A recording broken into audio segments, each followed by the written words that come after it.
you there? I got a secret.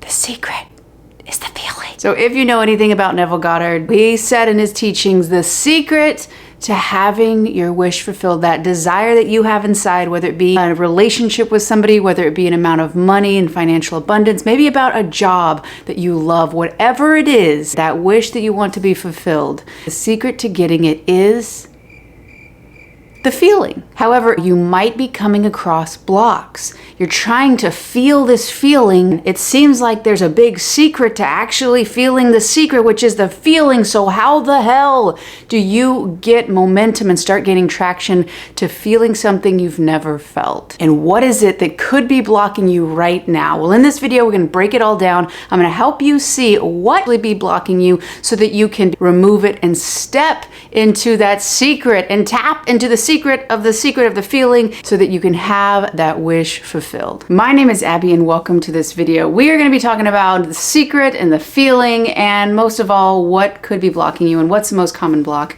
Before we get into the video, if you're interested in working with me one-on-one to uncover whatever it is blocking your feeling so that you can tap into that state and ultimately manifest whatever it is that you desire, there is a link below in the description box to book a session with me. It is a donation-based payment system, meaning there's a $30 minimum payment. Anything after that, you want to donate, great. Which you can do so in the tip option. Either way, we're going to work together so that we can uncover and unroot whatever it is that's been holding you back from your manifestation. If that resonates, if you're interested, check out the link below. Now let's get back to the video. So what is it that could be blocking you? I'm going to use these dominoes to help show you this point. So ideally, you get in the feeling of that wish fulfilled, that romantic partnership, that amount of money, and you start through it and it goes all the way to until the wish fulfilled. Or you could think about that feeling is what ultimately is drawing in that experience. However, one of the potential blocks that you could be experiencing is an unconscious assumption. The assumption that you're not lovable, the assumption that you're unworthy,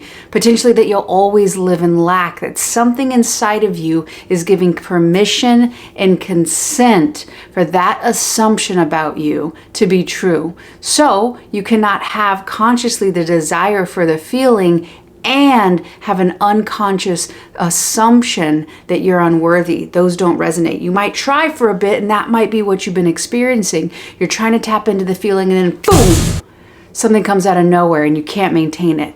Because your unconscious assumptions, your unconscious beliefs will always override your conscious desire. So if you consciously want that feeling, you're trying to tap into that desire, but unconsciously you don't feel worthy, that unconscious is going to override that conscious desire, essentially shifting you out of the feeling, making it near impossible for you to maintain the feeling because your unconscious is saying, not right, possibly unsafe. You will not be able to manifest or experience that wish fulfilled, something that unconsciously feels dangerous or you potentially feel at threat. And you might be thinking, Abby, why in the world would something I really want be dangerous? If it's too far beyond your current self-concept, it could feel threatening to basically bridge that gap. Another thing that when you expressed your needs or you expressed your desire for love and connection, if that was met early on in your life with some sort of negative response or negative experience, you could be associating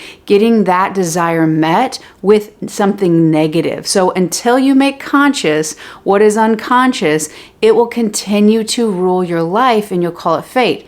Those are not my words. Those are the wise words of Carl Jung. Another thing that could be blocking your ability to tap into the power of the feeling is what's actually taking up space right now. If you have assumptions that basically you're not good enough, if you have assumptions that things don't ever work out, if you have an assumption that you never get what you really want, when you try to tap into the feeling that you get what you want, that you're worthy, that you're whole and complete, those feelings, there's no space for it. Starting to become aware of this dynamic of what are your current assumptions about yourself, and the idea that part of the issue is not your inability to feel it, but the idea that you're already feeling something right now and that you need to make space for the desired feelings. So the question becomes, how can you start becoming aware and conscious of what's blocking that feeling?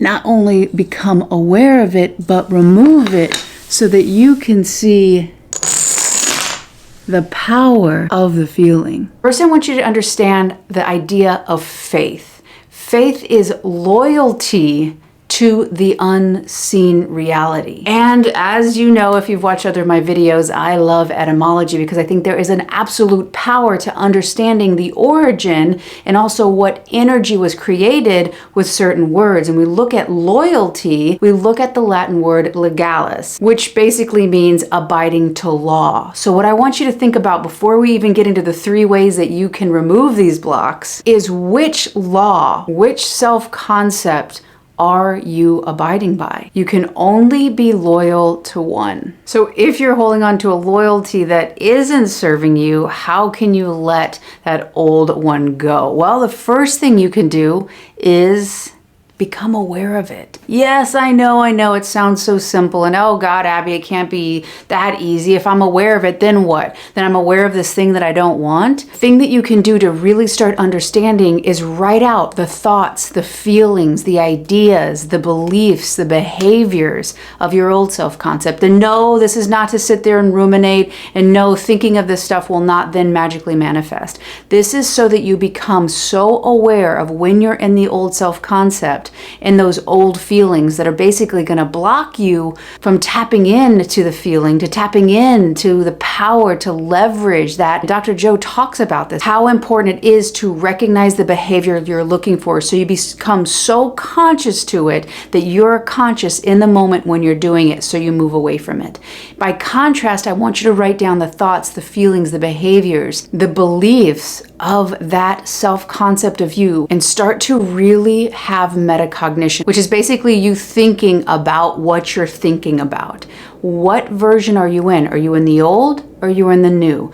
The more and more repetitions you have with the old self-concept, the more that's going to perpetuate those feelings into the future. As you become aware in the moment, you tap into the power of neuroplasticity. Neuroplasticity, you have to be aware if you're thinking of the future, if you're trying to predict the things that you don't want to happen in the future, you're basically running on autopilot. And what's in autopilot? The old self-concept, the old feelings. As you start to map out these 2 ways of being for you, you start to recognize, who am I being loyal to? The old or that which I desire? As you start tapping in right now to the feelings of that you that you want to be, you begin to draw it to you now. It does not start when your outside changes, then you feel different. You start being very clear and tapping in to the feelings of that desired you, of that desired life, of those desired experiences.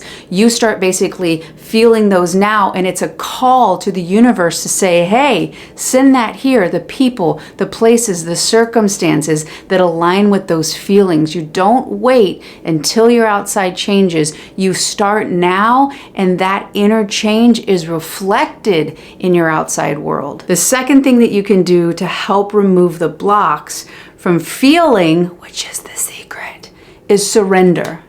What does that mean? I did a video about surrender versus letting go, and the etymology of surrender, which I find fascinating, is basically handing over. You are handing outside of your possession those old thoughts and those old feelings, those old assumptions, and reconditioning your body for the reflection of that new mind. Your old mind holds thoughts of your old self-concept. Your new mind, basically, your body will have to prep for. What does that mean? Using meditation to help you train the feeling aspect for that new desired outcome, tapping ultimately into the feeling of the new mind, the new thoughts, the new beliefs, the new assumptions, all of it, the new self-concept of you, practicing the feeling state in your body through meditation. And why? Why does it matter through meditation? Why can't you do it when you're walking around? The more senses that you can block out, the more that you can stop your analytical mind from processing, from basically ripping through different stuff or saying, no, that's not true, we don't have that, that's not possible, that's not real. You pause that by blocking out all of those sensory informations coming in.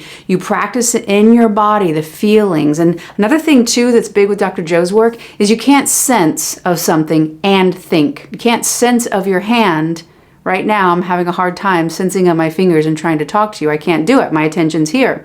But right now, if you take a second and try to sense of your shoulders, sense of the back of your head, only do it if you're not driving. But what do? Your brain stops thinking. So how much can you start to reprogram when you stop the old program and influence that subconscious? Your body is your subconscious. The more you surrender, the more you recondition, the more that feeling will become more and more natural to you. And the third and final thing I would recommend, if you are feeling these blocks of being able to tap into that feeling, is gratitude. Basically, being grateful for that new life, whatever it is of that new self-concept, the relationship, the money, the freedom, the peace, the fulfillment that you feel in your life, whatever those feelings are, tapping into them now, being grateful for that new life before it manifests. Why? This is again big Dr. Joe Dispenza work. Why is it important to tap into gratitude? Because emotionally what you're telling the universe is I've already received it and I'm thankful for the gift I received. So if you're sending out that you've already received it, what is the universe going to send you? What is the quantum field going to correlate that with? It's going to send you things that are in alignment with the thoughts and feelings of already receiving that experience. So another huge aspect to the power of the feeling is gratitude, the emotional signature of receiving, the greatest state of receivership. So being grateful for that wish fulfilled, starting to tap into it, not because you've experienced it yet, but that's a way to start calling it in.